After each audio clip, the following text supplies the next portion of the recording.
Yesterday's demonstration was supposed to be a peaceful movement about the right to protest, but the violence into which it descended shocked the country.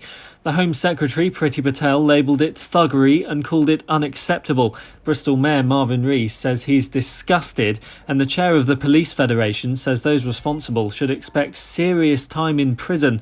20 officers were injured last night, some seriously, but many protesters I spoke to at the time felt their actions were justified. So what they're doing right now is basically pressing our human rights. And if we don't fight for our human right, we are going to be caged animals because of those gorillas. It's not okay for us. We're not happy. We don't like the system and we want to change it. We have that right. You make the headlines by doing this sort of stuff, and the bill is a joke. I think it's disgusting. If we were out here peacefully, they'd just go, oh, they don't care that much. The fact that we're causing issues and causing damages is what gets them thinking. This will lead to one of the biggest appeals for wanted suspects that we've ever done.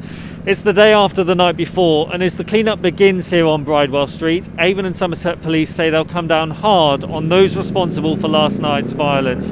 The front of the police station here behind me is boarded up. There's smashed windows, graffiti dons the surrounding buildings, and there's scorch marks on the street where cars and vans were set alight. We've got brave and resilient people, so I've been walking around the station and people are at work. You can see that there's very significant damage. It will cost thousands and thousands of pounds to put right.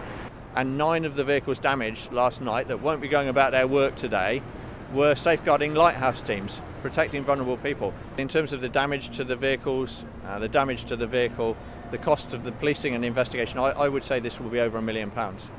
Well, it's shocking really, because it goes against what people were trying to achieve, which is that peaceful protest is a possible thing and something that we'd have a right to do. And it feels as though that this probably spoilt that for people, or spoilt the message that people were trying to get across. So it seems a shame, really. It's very sad, because there's a lot of people that agreed with what went on yesterday, and sadly there wasn't a great deal of the older generation down here. Maybe that's the COVID, I don't know.